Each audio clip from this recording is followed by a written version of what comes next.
right, there you go. So I'm just trying to get set up here.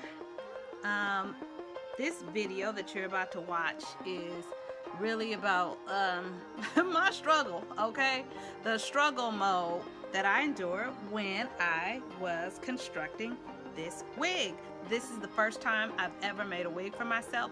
I've been wearing wigs for a while and I wanted to upgrade, and the price of high-end wigs is way outside my budget. And I found some within budget, of course, but they come from Asia. If you order them on AliExpress through various vendors, it'll take about a month to get here. And I didn't want to wait that long. And besides, I had been wanting to learn how to make my own wig for a long time. So I ordered from an AliExpress vendor. It took about 5 days for the hair to get here. I might as well have ordered the actual wig because it took me about another 2 or 3 weeks to get started. Anyway, this was my last project. Although it's completed, I'm wearing the unit. I guess I could call it a unit now that it's finished. I'm not really satisfied with how it turned out. I need a bigger cap. I'm going to be taking this apart and putting it all back together again.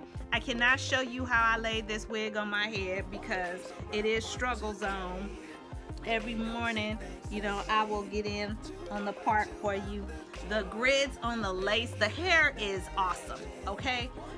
I stressed it out a little bit by bleaching the knots, as you'll see, and I have not been experiencing any shedding whatsoever. I mean, once you handle the hair, you expect to find 2 or 3 strands, but that's it, if that. I don't comb through it. I just wet it and I adjust it with my hands. I don't feel confident enough to be, you know, cutting it. I might need to, I'm looking at my reflection, excuse me. I might need to shape it for my face a little bit, but I'm afraid to do that. But I need to get over my fears, do some more research, take it apart so that it'll be better. And like I said, I'm not confident enough to show you how I laid it because I don't want to be advising anybody to do what I do. And that's not what this channel is about, completely. Not advising you, but just showing you my projects. And if I'm able to teach you in the process, great. Not gonna run the risk of having you going out there looking crazy with a misapplied lace front wig on. So I will take the risk for you. All right. So I have been wearing this consistently all week long, and enjoy the video. Since you've watched this far, go on ahead and put that like button up, subscribe please, comment, and let me know what you think. Let me know what you think about how I've applied this unit, how I've constructed it, what you think about wig wearing in general, because I know that's a discussion out there. Let's talk about it, and come back soon for another project.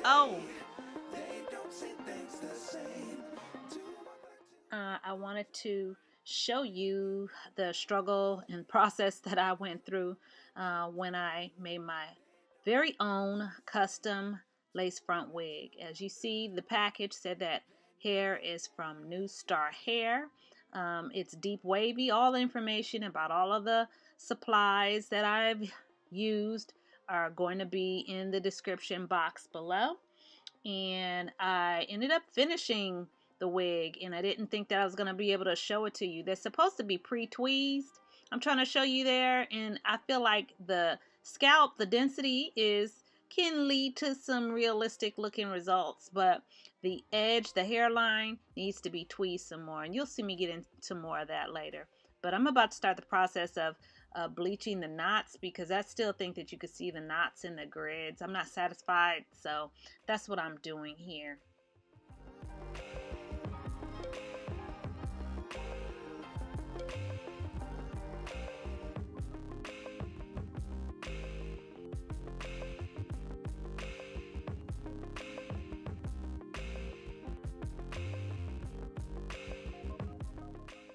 So here I am about to mix the bleach packet with the developer.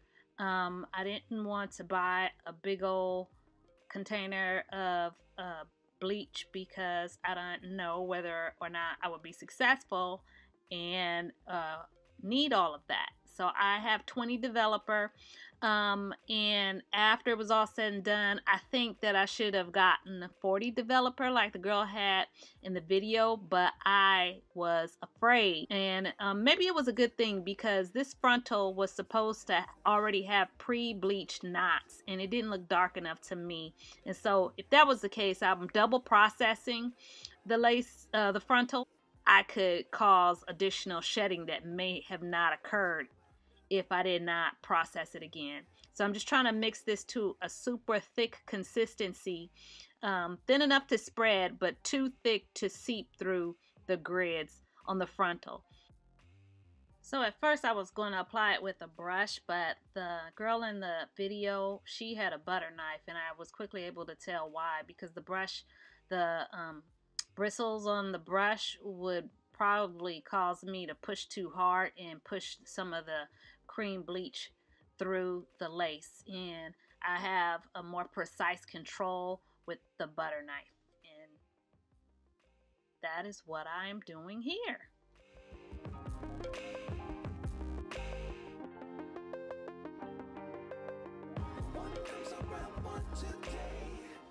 Between the time of the first application and the time that I wash it off, I think about 30 to 35 minutes elapsed.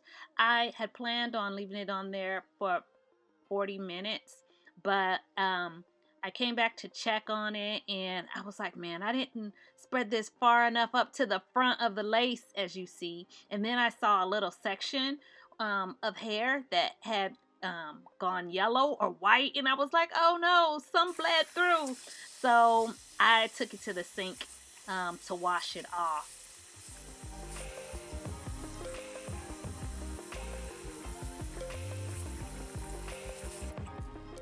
So I'm using this special neutralizing shampoo. I'll put all of the details of the products in the link, and besides, I'm going to be linking the tutorials where they told me about these products. And here is what it looks like wet. See, you can still see the grids.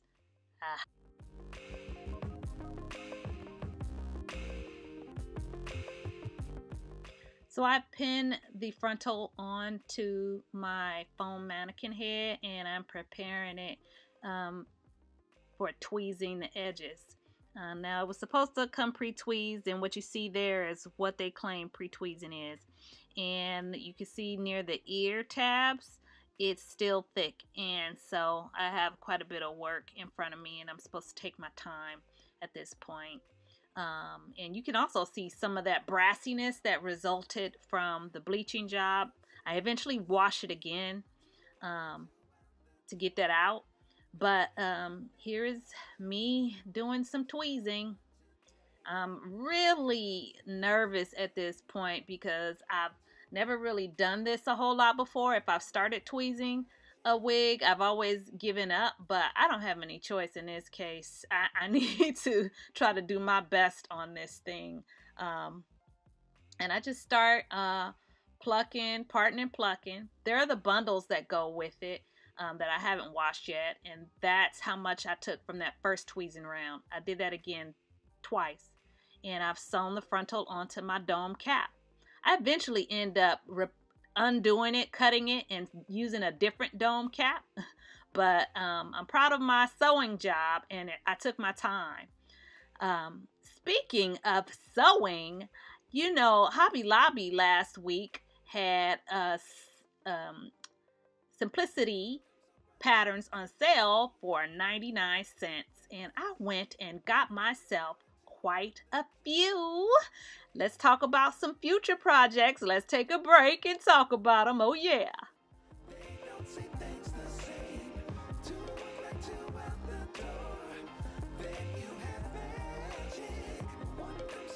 I am in the parking lot of Hobby Lobby, and they have a sale on Simplicity patterns for 99 cents, and I managed to come out of there with only 7. I think I had like 11 on my list. Changed my mind about a few, and I was disappointed to learn that patterns that are in the 8500 series, they didn't have any in the Sacramento Hobby Lobby. What's up with that? Hobby Lobby, I'm hurt. Anyway, but what I mean by 8,500 is in the top corner is the pattern number. You see that? And so I just want to share with you some of the patterns that I got. You know, so this stack right here, you know, represents my my lofty vision in a time where I don't have nothing else to do but sew. I just want to have them in my stash. Lord, I'm going to have to give y'all a tour of the creative studio real soon. Let's talk about these patterns. I don't want this video to go too long. First of all, corset. You know that look. It looks hot, especially on us curvy girls. I feel like these ladies are wearing theirs too low, or maybe, anyway, I'm not going to go there. Then I got this one, a kimono. Kimonos, are they still in? Fall is coming. And this is like a summer, spring top item. But anyway, also got that Mimi G. Now, she has come up to being she's her own designer, and she makes her sewing patterns with simplicity. That's awesome. I'm excited to sew that. Here's another Mimi G. I feel like this outfit right here, my teenager would like. Also, I don't need any more coats, but anyway, I have this. I think I'm going to make one of these in mustard yellow. I don't have a mustard yellow coat, and that's a cute one. And then also a shorter coat. I'm looking at this version right here. Maybe in a camel color. And then I've always wanted to dabble around with making bra and panties, and that is the pattern for bra and panties. So I'm excited. I don't know which one of these I'm going to dig into first. I'm going to be committed to doing things properly, meaning that I'm gonna make some muslins or muslins, however you pronounce it, M-U-S-L-I-N. You do a practice version of the garment that you want, and then you make all of your fitting corrections, and then you sew it with the more expensive fabric. So anyway, I just wanted to show you guys the patterns that I got at Hobby Lobby. I am excited. I'm just showing you how beautiful the waves in this hair is. Here is one of the tracks from the bundles. I guess I'm about halfway done with it.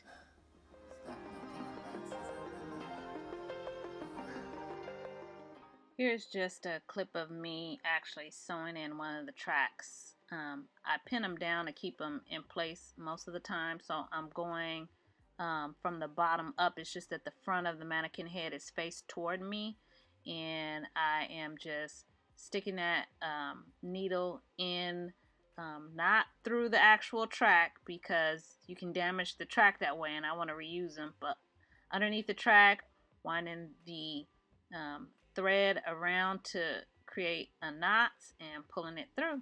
That's all is to it.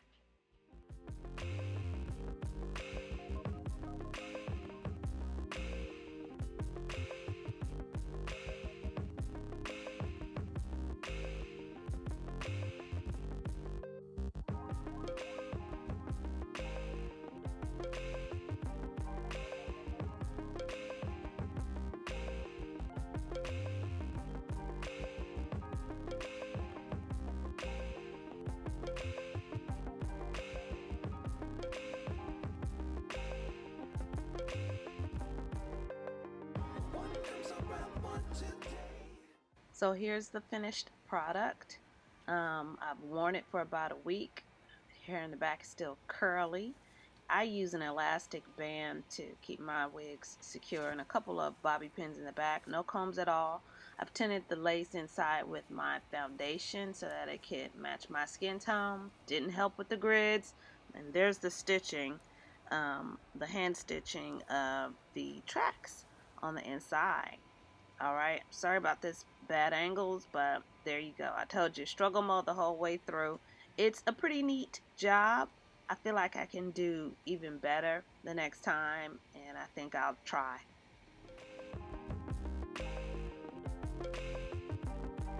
I'm really thinking about changing the name of this channel. At this point, I don't think there would be any harm. Me and all of my 15 subscribers, shoot, might be 20 by now, I don't know. Y'all will be able to see midway past this journey. Y'all will remember this discussion, and I need some advice on what to change this channel to. That's just something that seemed catchy, you know, and it's about the projects that I'll be doing at home. That's what the channel is about. But every time I go to type in how she does it, this other channel of a YouTuber named How Jen Does It comes up, and I don't want to make it seem as if I am trying to steal her flame or anything like that. I don't want it to seem like that's what this is about, because it is not. So I need some suggestions for the name of my channel, and I'm asking if you could please help me. I assume that the ones of you who have subscribed, you know me, and you know the kind of stuff that I'm always getting into something, right?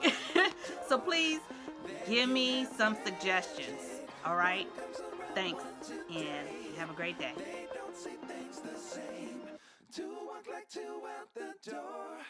Then you have